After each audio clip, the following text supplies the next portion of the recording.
እንፈልጋለን። ሌላ ሰግጡ በቃ አዶናይን ስሙ። አዶናይ ጎበዝ ነው ያበረታታል ያነቃቃል። እሱ በቃ ሰግጡ። አዎ ጥሩ ነው በቃ አሪፍ ነው።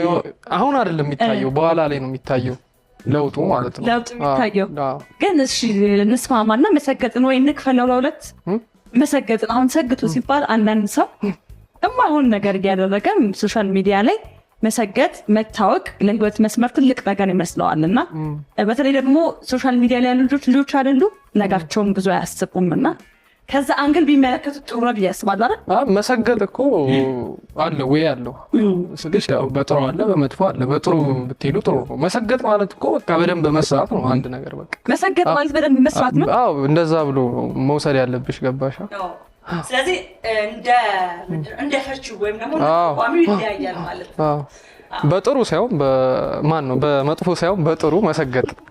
አዎ እንደዛ አሪፍ። በተለይ ደግሞ እንደ ማህበረሰብ ወጣቱ ላይ ተረጨ ያለ ነገር አለ መሰገጥ ነው ምናምን ነው። እንደዛ ግን ነው ብዬ አላስብም እኔና መሰገጥ የሚለውን እንዳንተ ጠንክሮ መስራት ከሆነ ግን እኮ ያው መሰገጥ ማለት እኮ ያው ጠንክሮ መስራት ማለት ነው። በእውነት ላይ እንደዛ አላሰብኩት። ያው እንደዛ ነው በቃ አንድን ነገር ሳታቋርጪ በደንብ መስራት። እንደዛ ከሆነ ይሁን።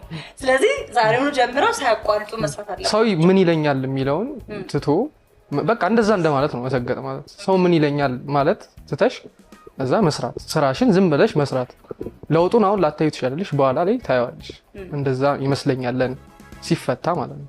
በጥሩ በኩሉ ማለት ነው። በጥሩ በኩሉ አዎ እንደዛ አንዳንዴ አሁንም እኮ ልከራከር ሆነ እንዴ ሰው ምን ይለኛል ማለት ጥሩ ነው አይደል?